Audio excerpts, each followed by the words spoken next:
Hello, welcome back to Disciple, the book that gives you 60 or even more experiences of drawing closer to God and fulfilling more of His calling on your life to expand and improve His kingdom. I'm Don Mitchell, author of the book, along with the Holy Spirit who guided me all the way through.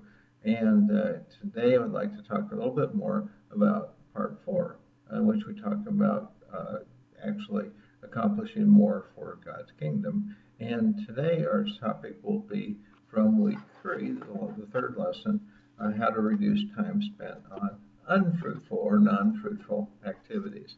Let me begin by quoting from 2 Samuel chapter 11, verses 1 through 3 in the New King James Version. It happened in the spring of the year, at the time when kings go out to battle, that David sent Joab and his servants with him and all Israel, and they destroyed the people of Ammon and besieged Rabbah. But David remained at Jerusalem. Then it happened one evening that David arose from his bed and walked on the roof of the king's house. And from the roof he saw a woman bathing. The woman was very beautiful to behold. So David sent and inquired about the woman. These verses provide two examples of unfruitful activities that everyone should seek to avoid. First, David stayed in Jerusalem doing nothing instead of something fruitful like leading Israel's army in battling God's enemies. Sloth can capture us too, whether by spending an unneeded hour in bed, lazing on the couch watching junk television, or aimlessly wandering through a mall. Second, in the absence of doing something he should have been doing, David looked at what he should not have.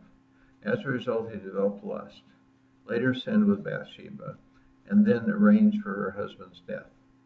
The same drift into wickedness can happen to us by looking at something inappropriate on the internet, indulging in an ungodly activity, or playing with the idea of engaging in some sin. Perhaps there's no better reminder to keep God in first place in our hearts, souls, and minds, and considering how doing so prevents us from thinking and acting as we should not. When we realize that the time and effort that go into harmful activities could instead be used for fruitful ones, the full extent of lost fruitfulness can become more obvious to us. Of course, many things we do aren't actually harmful to God's kingdom, they just aren't helpful to it. Think of such activities as being spiritually neutral.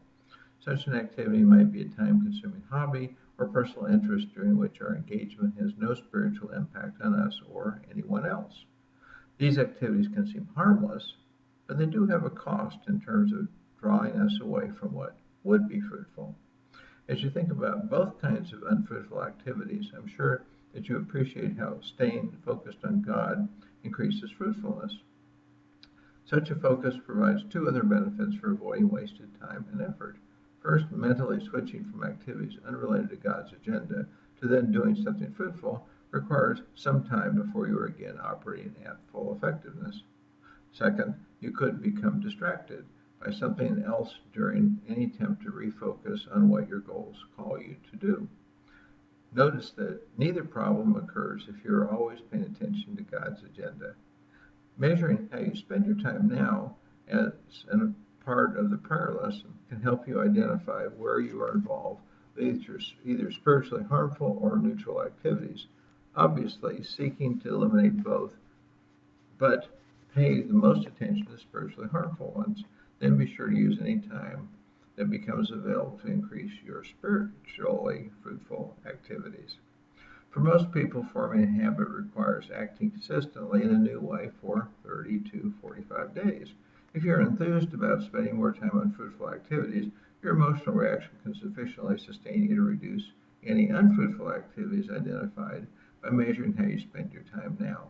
Because temptation to do such unfruitful activities will be strong for a longer time, stay in prayer to gain the strength and constancy to overcome any such temptations.